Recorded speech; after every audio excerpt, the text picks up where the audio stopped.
इस मन की ऐसी चाल है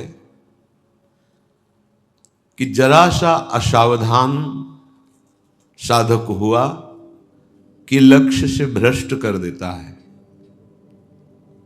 फिर यही मन निरुत्साहित कर देता है, विक्षिप्त कर देता है। इसी के कथनानुसार चले तो इसी ने भ्रष्ट कर दिया। भ्रष्ट का तात्पर्य होता है जो हम लक्ष्य पे चढ़ रहे हैं उससे नीचे गिर जाना। हमारा लक्ष्य है प्रभु की प्राप्ति, जितेंद्रियता, लेकिन ये मन कई तरह से हमें भ्रष्ट करता है। यदि हमारा किसी से कभी कैसा भी संबंध है, कभी ये प्रियता से भ्रष्ट करता है, कभी भय से भ्रष्ट करता है, सामने वाला प्रतिकूल न हो जाए। बहुत ये सावधानी की जरूरत है। ये कभी भय करके, कभी प्रियता दिखा करके प्रियालाल से विमुख मार्ग का अनुसरण करता है।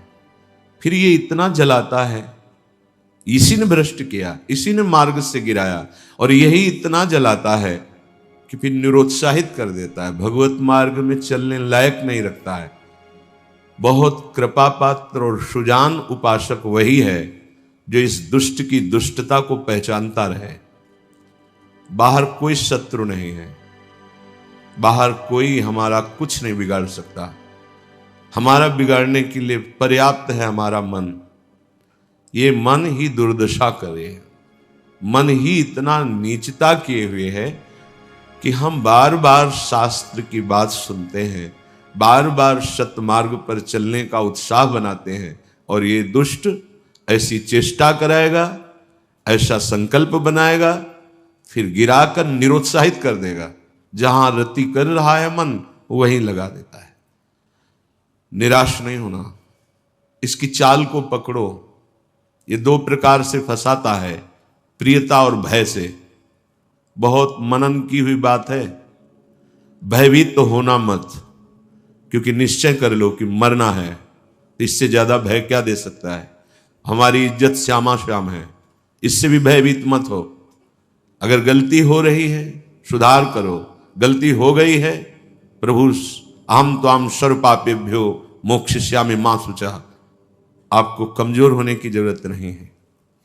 बहुत ध्यान से सुनना, आपको कमजोर होने की जरूरत नहीं है। प्रमाद स्थिति में हमसे गलती हो गई, हम उस गलती को दोबारा ना करें। और ध्यान दीजिए, वो गलती कराने वाला आपका मन है। जब आप आनंदित होंगे, जब आप उत्साहित होंगे, तब ये फंसाएगा। इसकी चाल है। इसीलिए उदासीन अति रही गोसाई। जो उदासीन रहता है उसकी नजर अपने मन पे रहती है, और जरा सी भी उन्मत्तता आई कि फिर मन जो है वो ऐसी जगह फंसाता है। इसलिए बचो। इस दुष्ट की चाल बहुत विचित्र है, और जहां ये पवित्र हो जाता है तो यही भगवत स्वरूप हो जाता है। इसके लिए निश्चय करना पड़ेगा। प्राण चाहे चले जाएं, अब हम न प्रियतावश न भयवश गलत नहीं करेंगे। इसे पकड़ो। श्रीपाद प्रबोधानंद जी कह रहे हैं, श्री राधिके त्वं यदि न प्रसीदे सीदे मत्राप्य मुदि विजब्धि तदेश वृंदावन गात्मलोकः कृपा कटाक्षेण सदेक्षणीयः। यदि हम किशोरी जी को प्रसन्न नहीं कर पाए तो हम भारी कष्ट सहते हुए यहां शरीर छोड़ देंगे।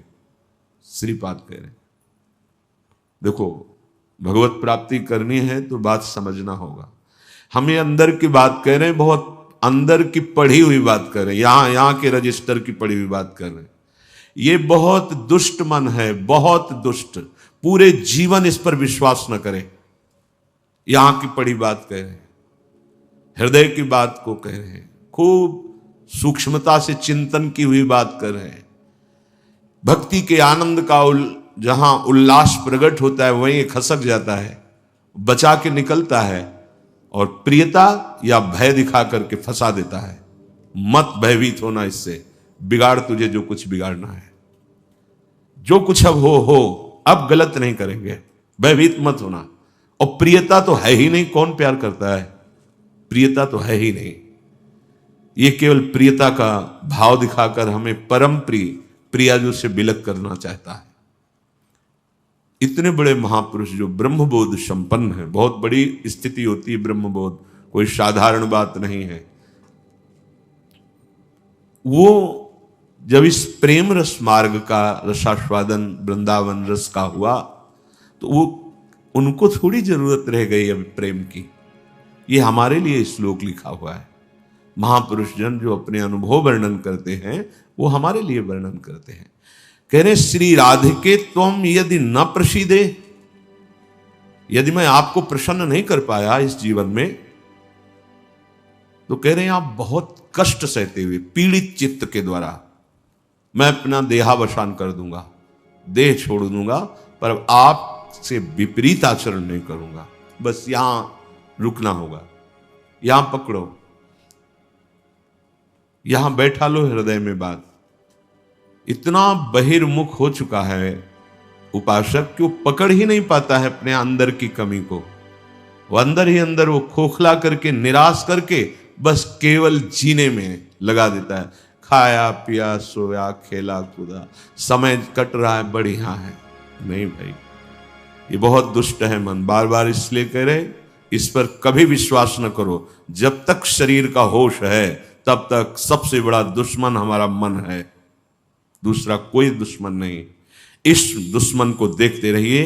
ये 5 ज्ञानेंद्रियों को साथ लेकर हर समय हमारे पतन का प्लान करता रहता है, पतन का संकल्प बनाता रहता है।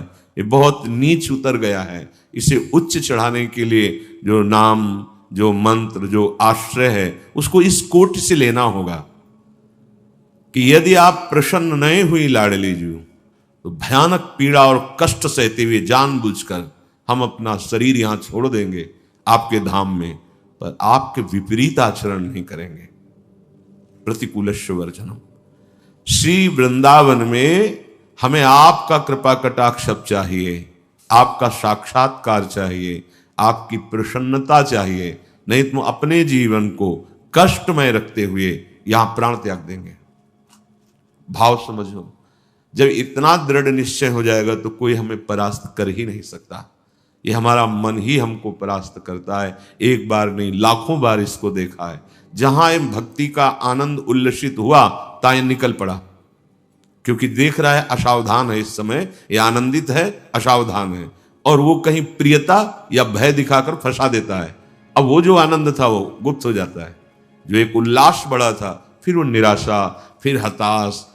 अच्छा उपासक है तो उसको लगने लगता है क्या करूं, जीवन नष्ट कर दूं, ऐसा लगने लगता है, क्योंकि वो लक्ष्य की तरफ बढ़ना चाहता है और मन उसको फुसला करके ऐसे गिरा देता है कि वो निराश होकर देखता है अब क्या करूं, अब कहां जाऊं।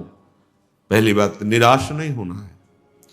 जिस समय आपकी भक्ति का आनंद उल्लास से युक्त हो, उस समय आपको उदासीन होने की जरूरत है, प्रसन्न होने की नहीं जरूरत है। ये आंतरिक बात कह रहा हूं, सावधानी की। उस समय बिल्कुल निरीक्षण मन के ऊपर ही होनी चाहिए, पूरी दृष्टि, क्योंकि उसी आनंद उल्लास में भागेगा, निकलेगा विषय सेवन के लिए, क्योंकि आपको गिराना है, उसका काम है गिराना। बाहर कोई गिरा नहीं सकता, अंदर से अपना बड़ा भारी शत्रु मन है, यही गिरा रहा है। उदासीनता जिस साधक के जीवन में नहीं, वो आगे नहीं बढ़ पाता है। उल्लसित नहीं होना, अंदर उल्लास, तो पूरी की पूरी एकाग्र दृष्टि मन पर। कहीं हमारा मन उल्लास में के छिद्र से भागकर कहीं फंसाने तो नहीं जा रहा है। हमने देखा है इसको 2 तरह से फंसाता है, एक प्रियता और एक भय। भय मान सम्मान, यश कीर्ति, लोक लज्जा, इसका, और प्रियता हमें बहुत प्यार करता है। 2 स्थिति में मन भागता है और साधक को गिरा देता है। तो साधक का निश्चय होना चाहिए कि अब या तो प्रियाजू की मुस्कान, नहीं तो प्राणों का समर्पण। अब सौदेबाजी मन से नहीं होगी।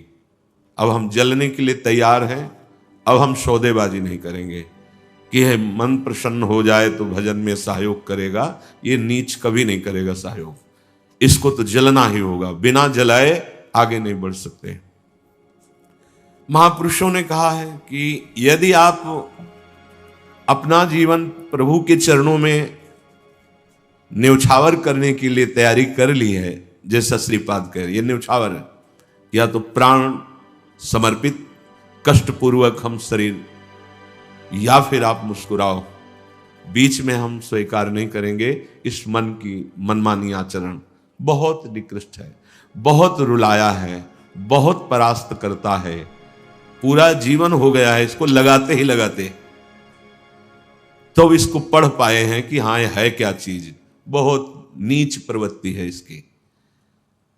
एक क्षण तो ये वैराग्य की स्थिति में, एक क्षण में आपको लगेगा भगवत प्राप्ति की स्थिति, और एक क्षण में इतनी गंदी स्थिति पैदा कर देगा कि लगेगा अभी तक जीवन में कुछ हाथ ही नहीं आया। साधक की धज्जियां उड़ाता रहता है मन। और गुरु कृपा पात्र जो चाल इसकी समझ गया, हर चाल पे वही लगाम खींच दी, बच गया। नहीं, बहुत नीच प्रवृत्ति का है ये। अगर इसको समझ पाओगे तो आगे बढ़ पाओगे, नहीं तो निराशा पैदा करके भगवान से विमुख कर देता है। लाखों चलने वालों में कितनों को गिरा दिया, आगे बढ़ने लायक नहीं रखा। इसी मन का खेल है। तुम अपना जीवन प्रभु के चरणों में न्यौछावर कर दिए। अब उनकी कृपा की बाट जो होते हुए मस्त रहो। और ये मस्ती मन के निरीक्षण से युक्त बनी रहनी चाहिए। मन को ढील दिया ना जहां कि आज तो बहुत बढ़िया भजन हुआ, आज बहुत आनंद, वहीं निकल के फंसा देगा। ये अनुभव की बात है। आनंद की उमगन में इसके निकलने के चांस होते हैं। वो उसी, जब साधक आनंद उमगन में होता है तब वो निकल कर किसी विषय में उसे बांध देता और उस आनंद को खा गया। जो आनंद उल्लास था, अब वो पश्चाताप की आग जल रही है। अब फिर उसको लगता है इतने दिन मेहनत करने के बाद तो इतना हम चढ़ पाए थे, फिर मुझे गिरा दिया। फिर वो निराश होने लगता है। शोक, विषाद, दुख, क्लेश, कष्ट, संताप, भय, उद्वेग ये प्रदान करता रहता है। इसके सामग्री क्या है मन की?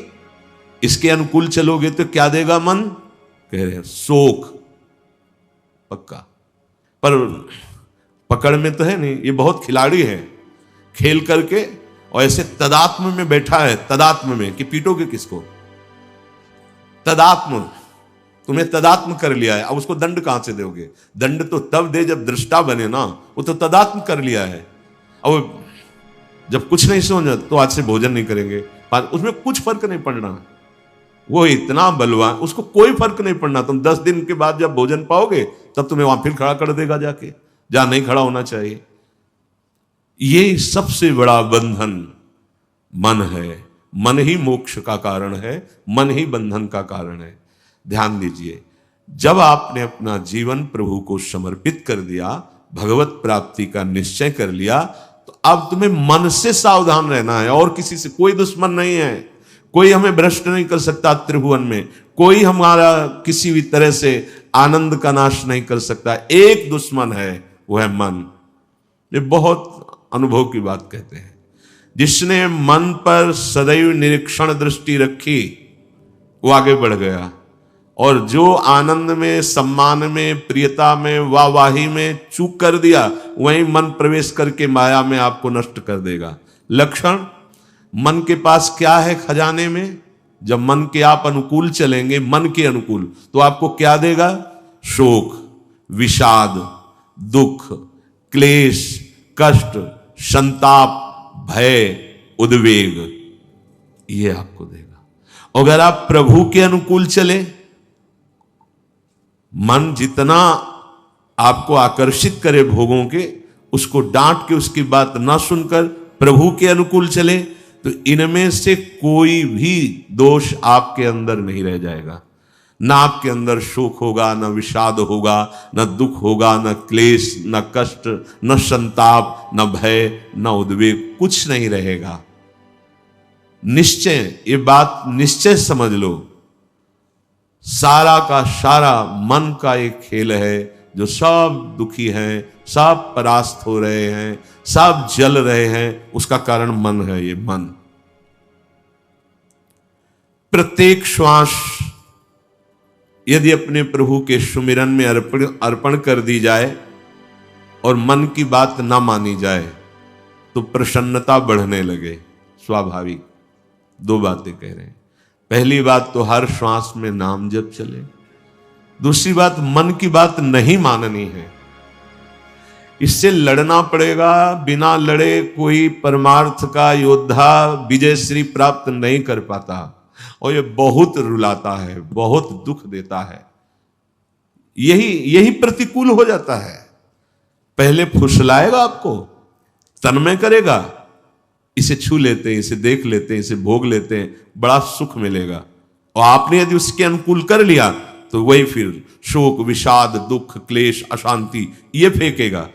अब तन्मयता में वो तुम्हारे बैठ गया है, तुम उसको अपने तन्मयता में ले लिए, तो अब बाहरी दृष्टि रहती है, चलो फिर आज से अन्न नहीं खाते, आज से मौन हो। कुछ पर किस पर नहीं पड़ेगा तुम्हारे मौन से, तुम्हारे अन्न त्याग से। इस पर एक बात केवल, इसकी बात माननी नहीं है, बस। हम ये सब करके देखे हैं। कई वर्ष अन्न जुबान में नहीं, आलू गुड़ जो मिला गांव, कुछ फर्क इस पे नहीं पड़ता। ये सब करके देखा है। बस चतुर सावधान वही जो हर श्वास नाम जप करके इसके खिलाफ रहता है। अब देख लो इसकी खिलाफत करना कितना कठिन बात है। मनोवेग है ये। इस वेग को जो सह गया उसको महात्मा, टूट गया वही दुरात्मा बना देता है। बहुत निंदनीय आचरणों से युक्त है मन। आप देख लो, अगर इसको सुधारना चाहते तो इसके खिलाफ कमर कसनी पड़ेगी आपको। जबरदस्ती इसको भजन में लगाना पड़ेगा और इसकी बात नहीं माननी होगी। नाम में बड़ी सामर्थ्य है। मतलब ये जो हम कह रहे हैं, अब कैसे तुम्हें स्थिति कैसे बताएं, ये बड़ी ऊंचाई से गिरा देता है मन। ये कोई छोटी मोटी शक्ति नहीं है मन। इंद्रियाणाम मनश्चास्मि, ये भगवत स्वरूप है। ऐसा खेल रचा गया है माया का, ऐसा रचना रची गई कि अगर इसका सपोर्ट ना करो तो जीना मुश्किल है। ध्यान देकर देखो, सारा खेल तो इसी के अंतर्गत, और सपोर्ट करो तो जीना मुश्किल है। अब निकलो इस खेल से, निकलो तो परम पद मिल जाएगा। बस जिसने नाम जपा, हरिराम व्यास जी एक पद में कहते हैं, नियंता पतितन को हरि नाम। यही हमारे अंदर कमी हो रही है, इसीलिए हम हार रहे हैं मन से। हम इन सब बाहरी बातों को कोई महत्व नहीं देते। एक है, केवल एक, वही अनेक रूप रखकर तुम्हारे सामने आ रहा है, छुपा छुपी का खेल खेल रहा है। ये अगर मान सम्मान प्रतिष्ठा, ये नाटक है माया का, कुछ इससे नहीं होने वाला। कोई इससे आत्म शांति नहीं प्राप्त होती, इससे आत्मानंद की अनुभूति नहीं होती। ये उपलब्धि ना मान ली जाए हाँ कि बहुत ऐसा, ये सब स्वप्न है, स्वप्न है। वो एक जादूगर विविध रूपों में आके कह रहा है, पहचान, अगर मेरे मार्ग का पथिक है तो पहचान, मैं तेरे सामने हूं। तो पहचानना तो भूल जाते हैं। अरे बहुत बड़ा सूक्ष्म खेल है। जीत गए तो ब्रह्मा भी नमस्कार करेंगे, ये ऐसा खेल है। भगवत नाम में इतनी सामर्थ्य। हरिराम व्यास जी, नियंता पतितन को हरि नाम, उचरत ही मुंह कुचरत कलिको, खोज न राखत श्याम, नियंता पतितन को हरि नाम। यदि श्वास श्वास, दो बातें भी पीछे, बहुत ध्यान से सुनना। मन की बात नहीं माननी, इतनी सामर्थ्य आपको कहां से मिलेगी? बोले श्वास श्वास नाम जप करना होगा, इसी से विजय होगी। मन की बात नहीं माननी, वो हर समय विषय पेश करता रहता है। जैसे आप किसी होटल में बैठे हो तो पर्चा दे देते ना, आप बोलिए इसमें से क्या चाहिए, ऐसे हर समय पेश करता रहता है। पूरे त्रिभुवन में इसी का शासन चलता है, मन का। क्या चाहिए? आपने अगर किसी में भी दस्तखत कर दी और शास्त्र विरुद्ध आचरण है तो गिरा देगा आपको। बहुत होश में, बहुत होश में। वो होश तब माना जाएगा जब हर श्वास आपका नाम चल रहा है। जे ही नाम आपकी जिह्वा में हर श्वास चलेगा तो मुंह कुचरत कलि को, ये जो कलि अभद्र वर्णत सहस, ये कामादिक दोष, इन सबके मुंह को कुचरता है हरि नाम। इसलिए और साधनों में प्रीति हो जाएगी, नाम जपने में नहीं होगी। और नाम जपने में हो गई तो आप जीत जाएंगे, जीत जाएंगे। हरस्य हरि नाम जपत जय। नाम आनंद प्रदान करते हुए आपको बचाता रहेगा, मन की चाल दिखाता रहेगा, उससे कैसे बचना ये युक्ति बताता रहेगा। खोज न राखत श्याम, फिर श्याम सुंदर की खोज नहीं करनी पड़ेगी। नाम चल रहा है ना, यही अब तुम धोखे में नहीं डाल सकते। किसी सूझ वाली आंख ने पहचान की, कण कण में झांकी भगवान की, मेरा प्रीतम सब रूपों में है। ये नाम आपको अनुभव कराएगा। नाम जप नहीं है तो कुछ नहीं होने वाला। बातें बनाने से माया का पर्दा नहीं हट जाएगा। बहुत विचित्र है, बहुत विचित्र। अच्छे अच्छे त्राहिमाम बोल देते हैं इस मन के आगे। हिमालय को उठा लेना सहज है, लेकिन मन को अधीन करना सहज नहीं है। नाम भगवान में इतनी सामर्थ्य है, वो तुम्हें सामर्थ्य देंगे कि तुम मन को अधीन कर सकते हो। कर तुम अकर तुम अन्यथा कर तुम, सर्व सामर्थ्यशाली भगवान को अधीन करने वाला नाम है नाम।